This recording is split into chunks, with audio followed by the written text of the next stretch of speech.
They are the elite, daring combat veterans, flying on the edge of what's possible. They're called the best aerobatic display team in the world. On reflection, what we're doing is extraordinary, but it just feels absolutely normal now. For the first time, they've allowed cameras to follow them for an entire year. As a new leader takes charge in one of the most challenging periods in the squadron's history. It's a year of triumphs, of tragedy. On Tuesday, one of the squadron's aircraft crashed at RAF Valley. And of courage. We have to move on, and the best way to do that is to get on with our jobs. But ultimately, it's a year of breathtaking, awe-inspiring flying. These are the Red Arrows.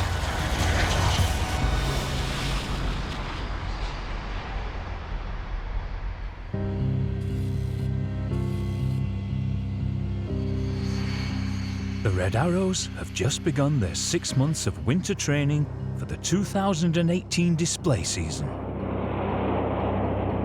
Weather and diversions, let's just run through it. We're on 22 right hand, surface wind is 260 at 15 to 17. Martin Perty, has recently taken over as team leader. Becoming Red 1 is a privileged moment of my career. I'm obviously exceedingly proud, but now I'm into the role, it's all about the responsibility that I have taking on this iconic part of British history. Typhoon, go. 8, 9. 2 new pilots have joined the team, John Bond and David Stark. Call signs Red 2 and Red 3. Swan, go. 2, 3. Excitement and nerves all in one, because it's a completely new skill that we're going to have to try and learn. Pilots usually spend 3 years with the Red Arrows, each year moving formation position and performing increasingly difficult manoeuvres. So months of training are needed before the team can fly together in their famous 9 aircraft formations. The training that we have here is a very stepped approach to how we get to those 9 jets. What I tend to focus on for about a month is getting our new boys up to speed. So myself, Red 2 and Red 3 fly as a formation, just to build up the very core. It's simple things like turning left and turning right. Today, we'll add 4 and 5 on board, and that is us as a core of what are known as Enid, after Enid Blyton's famous 5. We'll train together for about 3 months before we add any other aircraft. Up to now, Perch has been teaching the 2 new pilots the basics of close formation aerobatics. Smoke off, go. Today, for the first time, second-year pilots Dan Lowes and Chris Linden-Smith will be flying outside them. 3, 2, 1, hack. Welcome. Here it is then. First trip for Enid. As far as hazards go, it's probably weather is the biggest hazard for us this afternoon, and we will still make a call about whether we're going to go, even up to the point of taxi. And if it's just not fit, we won't go. All right, we need to be not below 1,000 feet for all the manoeuvring we do this afternoon, and I'm not going to go if we're scrabbling around with a 1,200-foot cloud base. I'm sure it will be intimidating having the second years on the outside of us, and I'm sure we'll tense up for the first time as soon as we feel them, and I'm sure we'll feel the eyes in the back of our heads. We will check in on stud 19 at minute 18. It's going to be a mental challenge for the first sortie. It is going to be unnerving. I think it's going to be a degree of pressure, not only because of the person being outside there with their experience and their scrutiny, but the fact there's another red jet out there as well that we don't necessarily want to hit at this stage. And the weather conditions don't make it any easier. Coming left now. It's getting dark, and high winds are causing turbulence. Holding the bank now. There were challenging conditions for the first 5 ship. Bondi and I thought it was bumpy, but we were swiftly told by 4 and 5 that we hadn't seen anything yet. It's the sort of turbulence you would definitely have the seatbelt on for in an airliner, for example. So trying to formate in that kind of turbulence is just adding to their complications because they're not now sure whether they've just over-egged it on the stick or they're feeling chopped. Just to prevent fatigue, we'll have something called an open up and relax. That just provides a little opportunity for 4 and 5 to give us in the air debrief points that we can fix for the next 15 minutes. When the boss is flying straight and level, don't try and chase him. Let him meander around. Outside me with Smiley, and I've got to be a stable platform for him, so he has the absolute right to tell me that I'm not in position or being a bit too violent with the controls. Go. Flat. Right hand brake. Hey. Right. Braking. Now. After their dark and bumpy flight, everyone's in need of a cuppa. It was awesome. It was great to get airborne as a 5 ship. Good to have 4 and 5 outside of us. Good for the experience, but they're going to be whipping us into shape. I think it's learning the skill for the first time and then having to repeat that, you know, at the same time every time. It's just a completely different way of flying an aeroplane, I think. It gets harder, and probably exponentially harder, because I will be asking them every day to be doing something new. So just when they think they've got on top of it, we'll be on to the next formation, we'll be on to the next position. Yeah, good to know. Good to know. Yeah.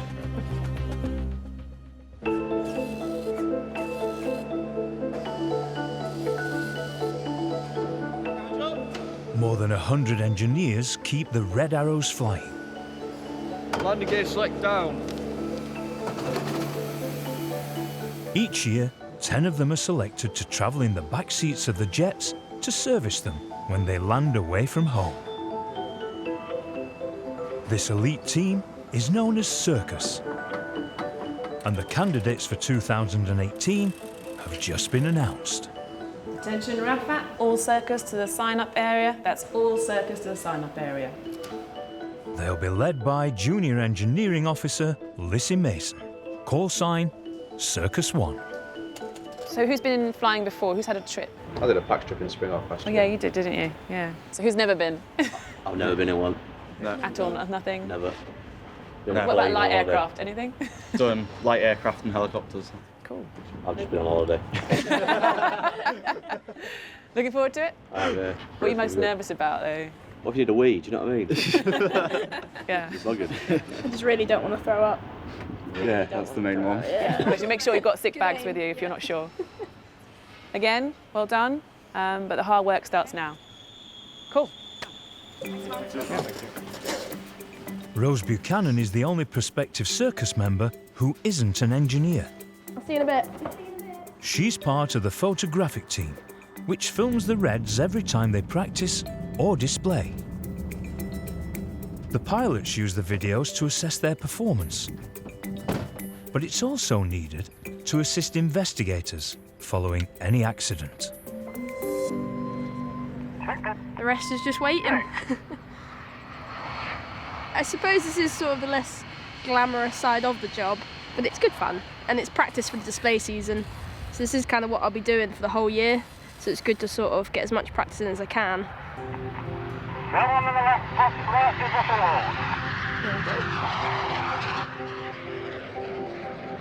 A couple of times I've had to have a little panic with myself because you just can't find them. And there's been times where you're filming and the whole time they're just up in the clouds, so you're just waiting for them to reappear, but eventually they do. Reversing right now. The pilots have a set way they like things filming, especially when it comes to different manoeuvres. Every now and then they'll call us up as well and say, just for this one, can you do this differently, or can we have it a bit more zoomed out, a bit more zoomed in? It all depends on what they've done that day. So yeah, they keep us in the loop on what exactly they want. Rose's job is about to get busier, because so far only the 5 jets of Enid formation have been training, but soon the remaining 4 jets will be taken to the air. We've got Jippo formation down here, Reds 6, 7, 8 and 9, who themselves make up the more dynamic portion of the second half of the show, who we can train as a single entity. And when we're ready to put it all together to make the iconic Diamond 9, we'll simply move Jippo up into formation just behind Enid there, making that trademark Diamond 9 formation that Red Arrows are famous for.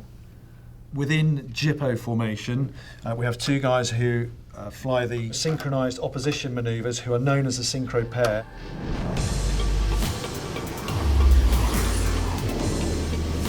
The Synchro Pair perform their hair-raising routine in the second half of the Red Arrows displays, executing extreme low-level rolls and high G turns.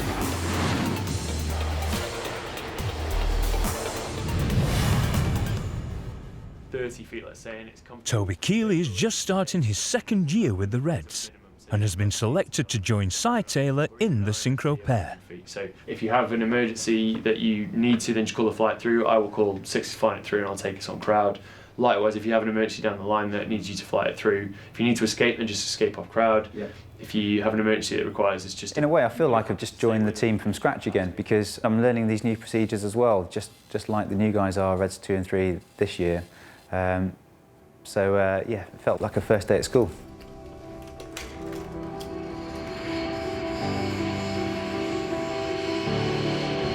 Toby has just 5 months to learn all Synchro's daring manoeuvres. He starts with the basics, flying as a singleton, with Synchro partner Cy in his back seat. As a first year in Enid formation, Toby never performed below 300 feet. Now he will be attempting aerobatics with only 100 feet between him and the ground. And pulling up. You're really aware of the ground coming up really quickly.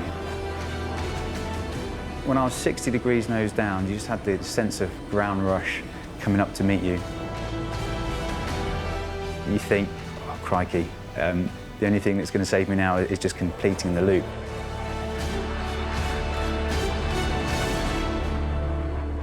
It does become comfortable, but the first time you do it down to 100 feet is pretty exciting.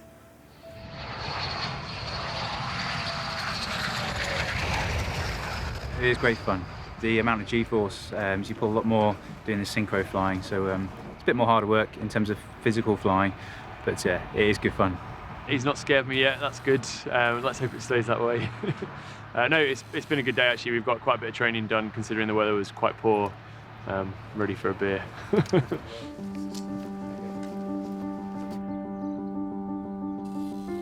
20 miles away, the prospective circus members have come to RAF Cranwell. They're here for tests to check they're fit to fly backseat in the Red Arrows.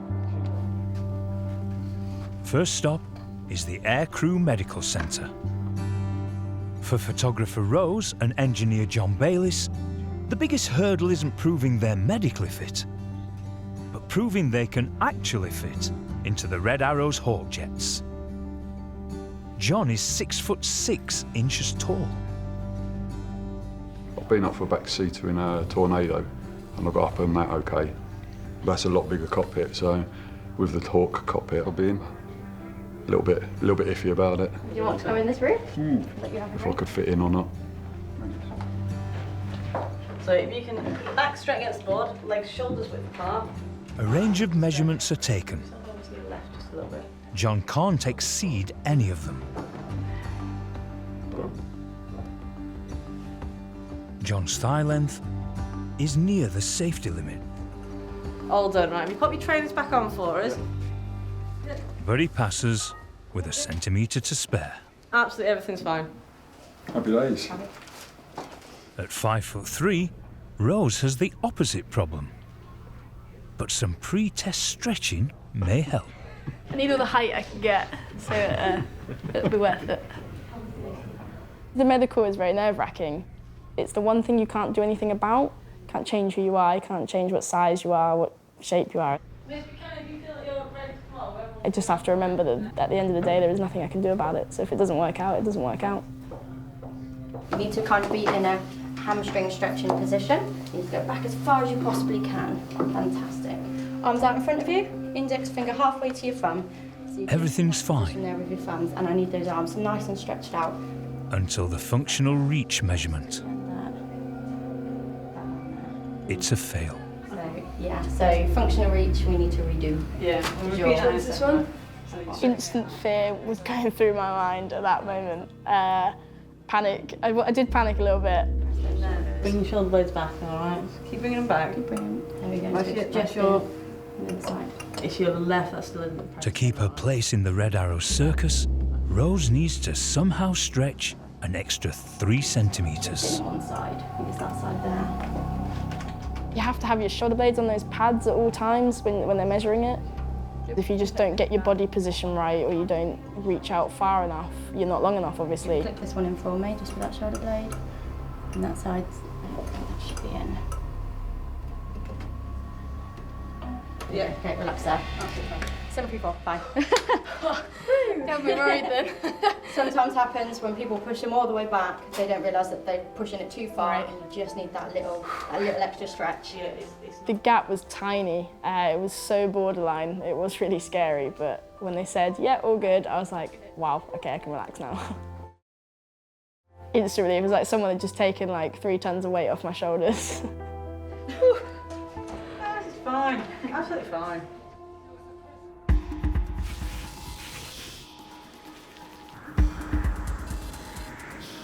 Back at Scampton, Si has spent a week flying in Toby's back seat, familiarising him with ultra-low-level aerobatics.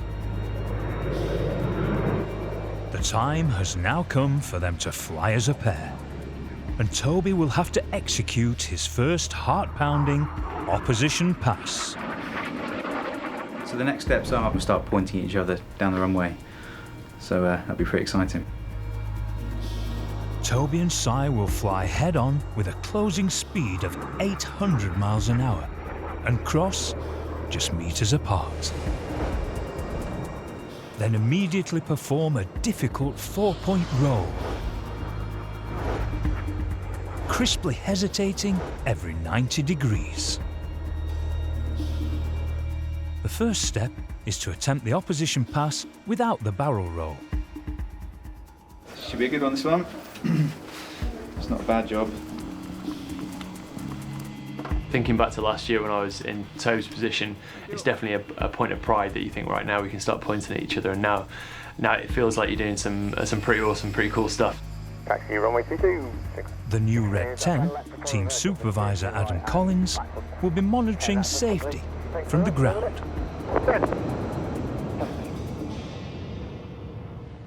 This sort of flying, your senses are on overload. Threshold! Flying down at 100 feet, pointing towards another jet that's coming towards you at 400 miles an hour, and you're doing 400 miles an hour. It's just really exciting. What shocked me most was the closing speed.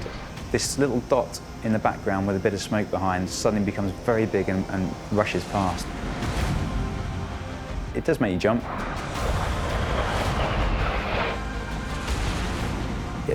It's just excitement, it's adrenaline, ground rush, speed rush. It's awesome. Threshold! Threshold! But this is only the first step. Next, Toby has to attempt combining the pass with the barrel roll.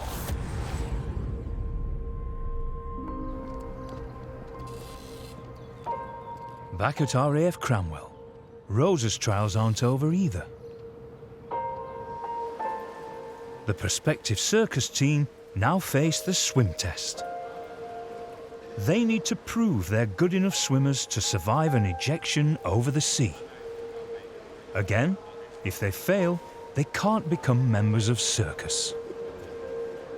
I'm not the best swimmer, but I've been practicing lately, so hoping that it will pay off and I'll be able to get through it. So yeah. You must swim 100 metres without rest using any front or side stroke. After that, you get out of the pool unassisted without the use of the steps or anybody else. Are we happy with that?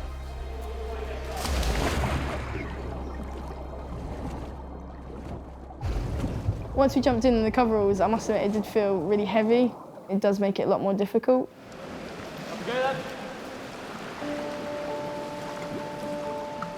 They must swim 4 lengths.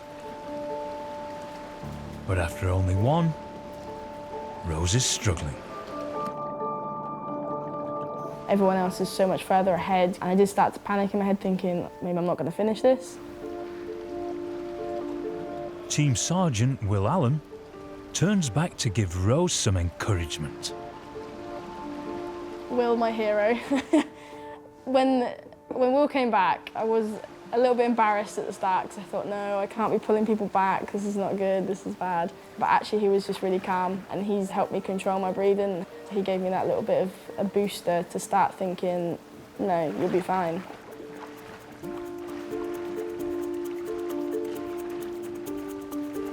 She's finished her swim, but Rose still has to get out of the pool in her wet, heavy flying suit.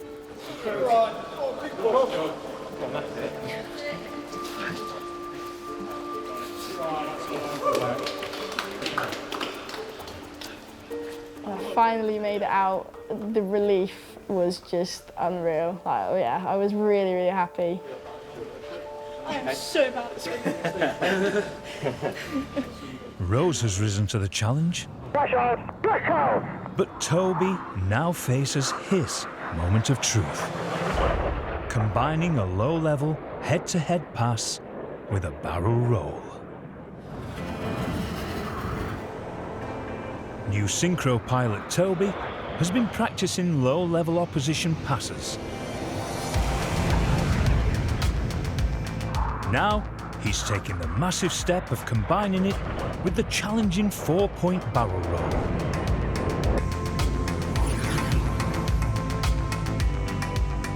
This time, instead of just flying past each other, just before we're going to cross, we then pitch up and then go into a 4-point hesitational roll in a synchronised fashion. Nice and snappy 4-point hesitational roll, and then keeping it level down the line.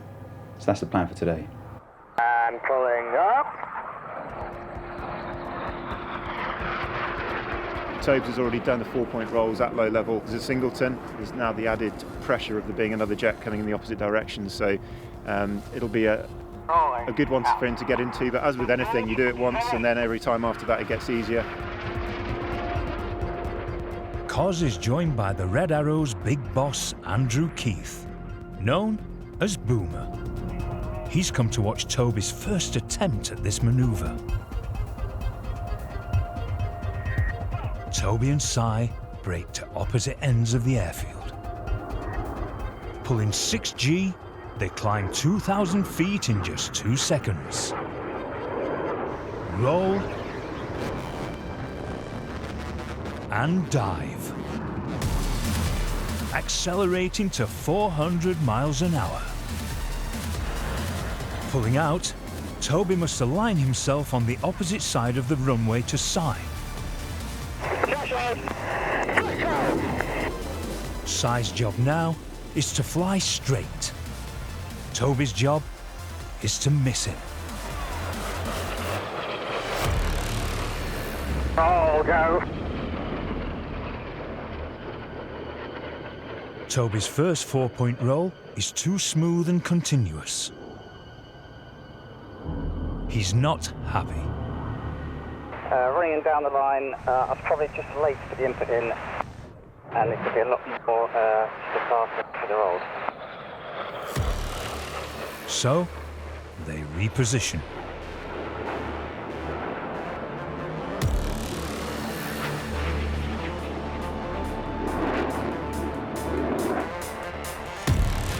Probably should be seeing what I'm seeing there now.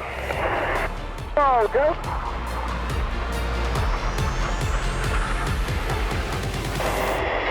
Nice one, Toby.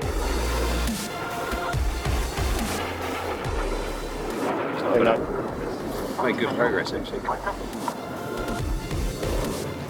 You know, self-awareness is key for all of our, pilots, but he's very self-aware, very self-critical, which he should be, but he's picking up on the errors. It's good progress, good learning, so we're in good shape.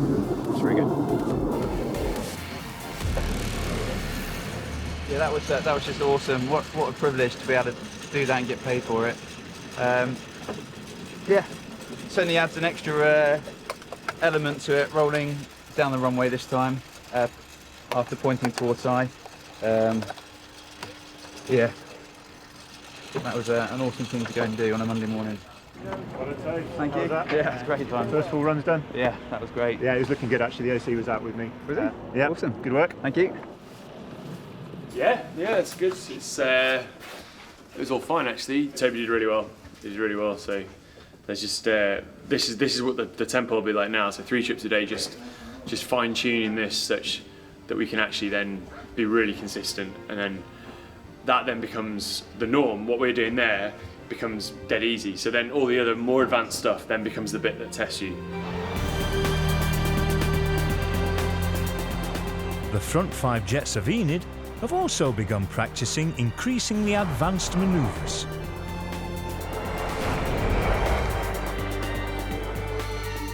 After some sorties, the Enid pilots can be observed gathering together and performing a strange ritual dance.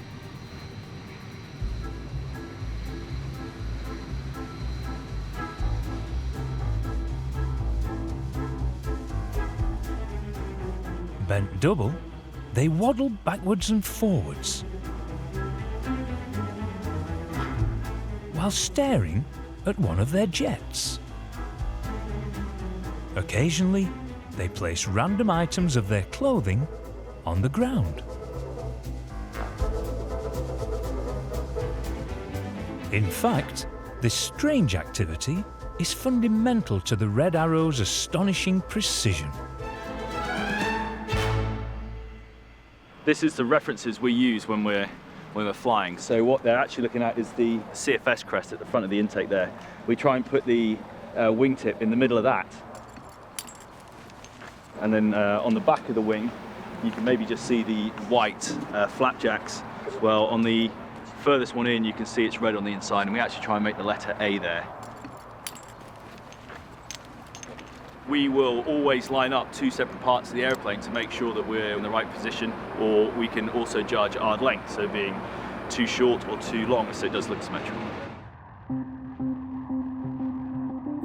By visually aligning agreed reference points, the pilots know they are flying in precisely the right position.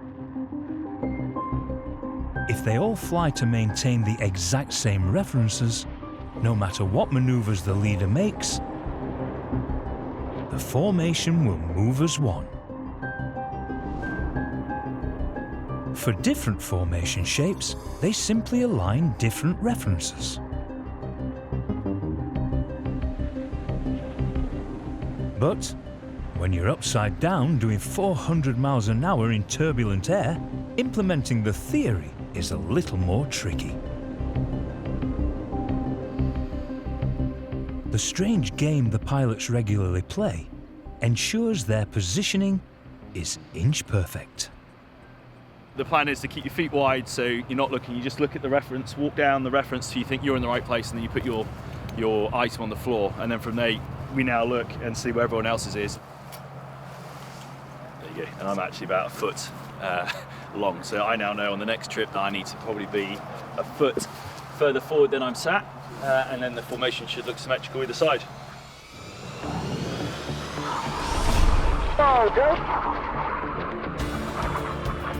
The other 4 pilots have reached a landmark sortie because the Synchro Pair are going to be joined by final year pilots Mike Bog-Eye Bowden and Matt Masters to create Jippo formation, named after a previous team leader. This is the first full Jippo flight, so it's the first time we've gone up as a 4. We've got beautiful weather outside, so we're going to make the most of it and go and enjoy ourselves on a Friday. Jippo slope on, go. Synchro roll, go. These 4 pilots perform the most technically difficult maneuvers in the Red Arrows display. Right, 7, 9. Come left. For the first time, they're attempting a maneuver where the 4 jets brake, then approach head-on. They cross, and 2 jets perform rolls, while 2 pull into vertical climbs. 7. The weather conditions seem perfect. But on their 3rd run, Bog-Eye is blinded by the low winter sun. I had the sun right into my eyes, and it's really hard then to pick out the aircraft ahead and the distance that you've got from him. So he breaks away.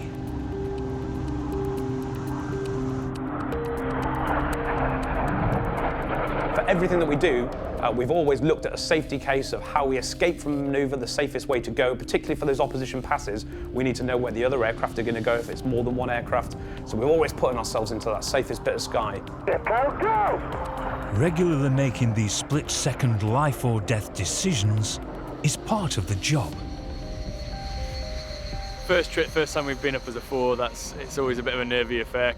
As you can see, with the sun behind us, you're having the similar issue to we had in the air. The sun, looking into sun, the visibility was pretty poor, so that adds a different dimension to the whole formation. But it was a great flight all round. Let's try on Twitter. There you go. Yeah, get it on Twitter. Yeah.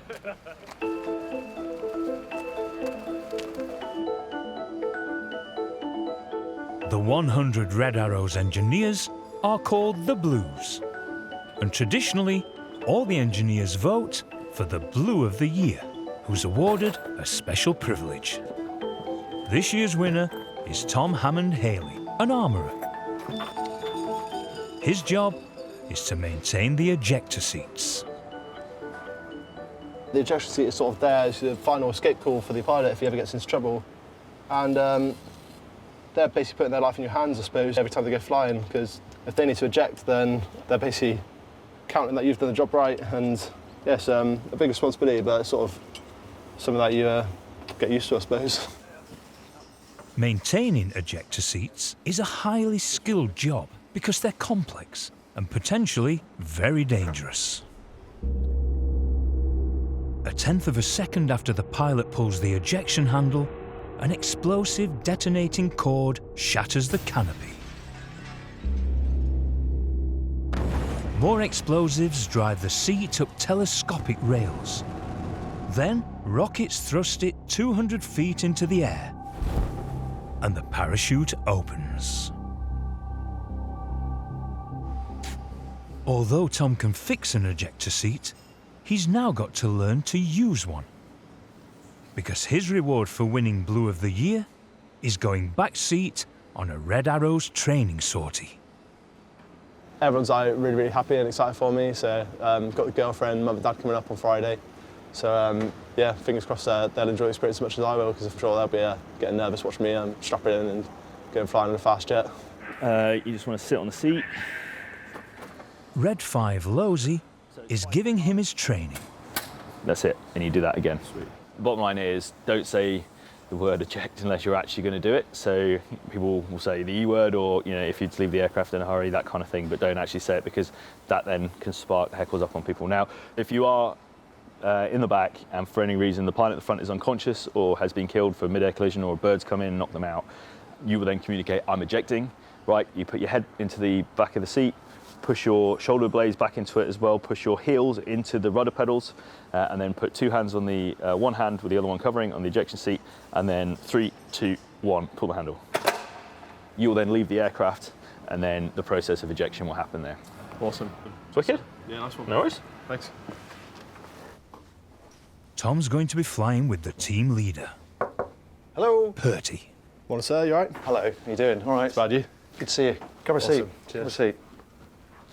Here it is then. Days come about already. Are they? I can remember.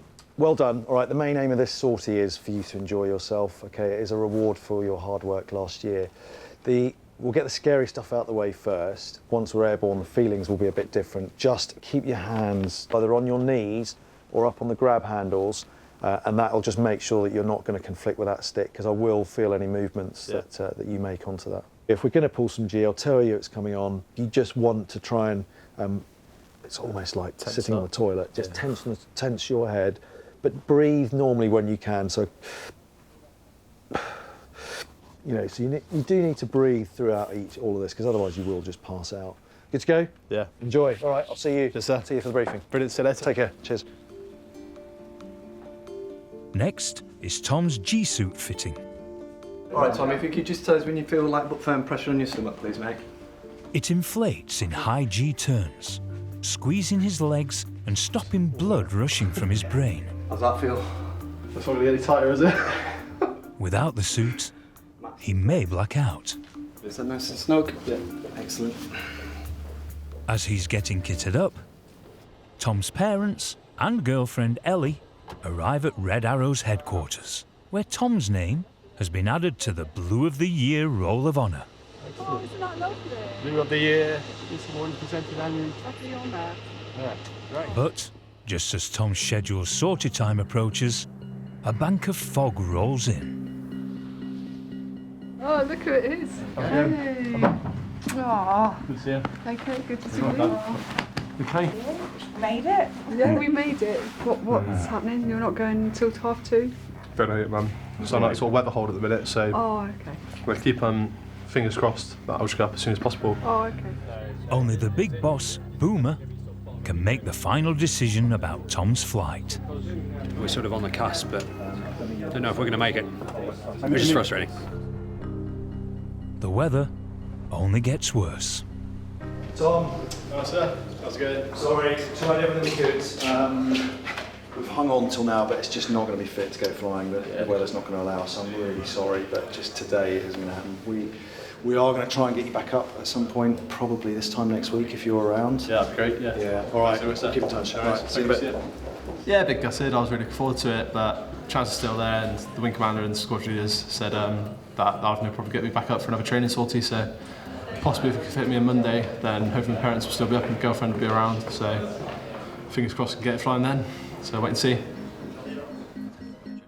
It's a blow for Tom, because he's got a very special surprise planned once he gets airborne. The weather is forecast to improve, so hopefully soon he can reveal his big secret. After a tense weekend watching the weather forecast, Tom's parents and girlfriend have returned to Red Arrows HQ. The Synchro Pair have already managed to launch a sortie, perfecting the opposition barrel roll.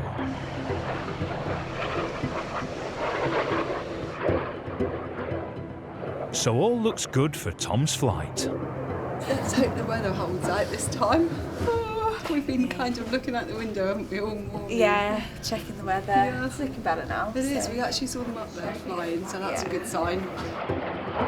There's a few sort of nasty looking clouds on the horizon, but if all goes to plan, then take off in about an hour and a bit. So yeah, just gonna go start getting ready. But just as the bell is rung to call the pre-flight briefing, the clouds open. Welcome, Tom, visitors. This is the briefing for what is going to be for us slot 4. We're going to brief now, but the weather's obviously looking a bit unfit at the moment. We'll wait for this rainfall to come through, but we won't launch until it's actually fit for us to do some work underneath. The weather deteriorates so much, the Synchro Pair are forced to land. The cloud base is between 500 and 700 feet, but I'm not sure how long that's going to stay that way with the weather coming in. And the viz is now down to about 4 days. Could someone just have a look at the rainfall radar? Just see how we're doing on that. Tom, you might as well grab a seat. Just make yourself comfortable rather than sweating even more. All right. I've been thinking of a jinx apparently for the weather. All they can do now is wait for a possible break in the rain.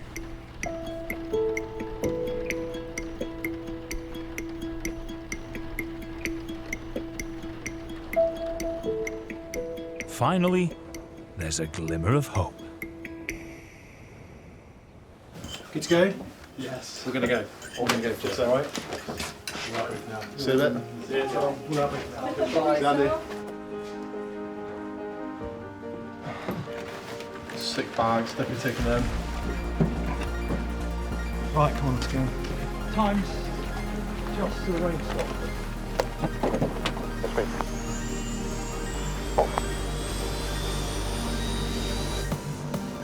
Oh, look at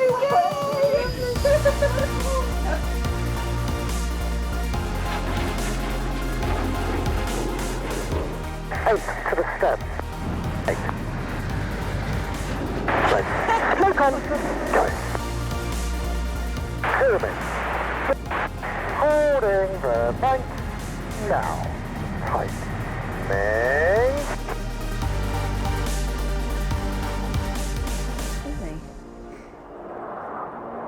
Oh, they're upside down.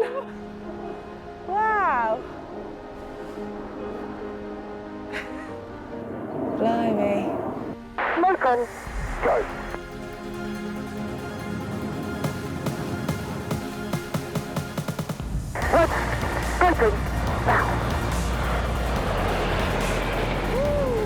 Wow, that was awesome. Yeah, Red work.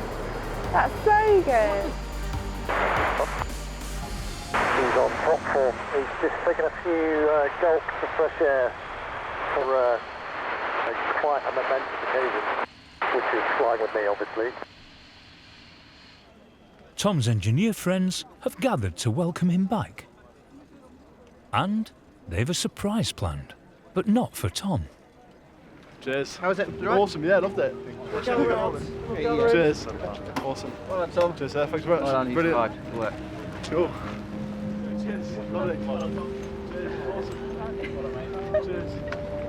Everybody ready? Yep.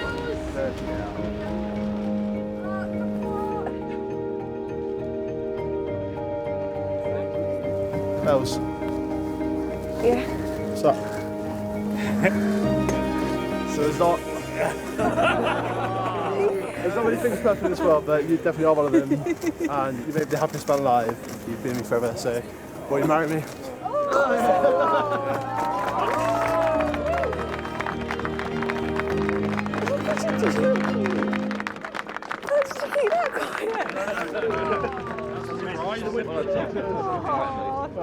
Running up yourself though. I can see him behind with you. Thank you so much. Thank you. Nice to keep it a surprise. Yeah. Congratulations. All right. Congratulations. Cheers, guys. How could you do that to me? Did you not know about that? Not at all. No. Oh. Next time, bad weather pushes the team weeks behind schedule. The longer we sit on the ground, the more we just sort of tread water. Everyone heads for emergency survival training. And the new pilots attempt the most dangerous and daunting maneuver of them all. You have no idea how it's going to turn out.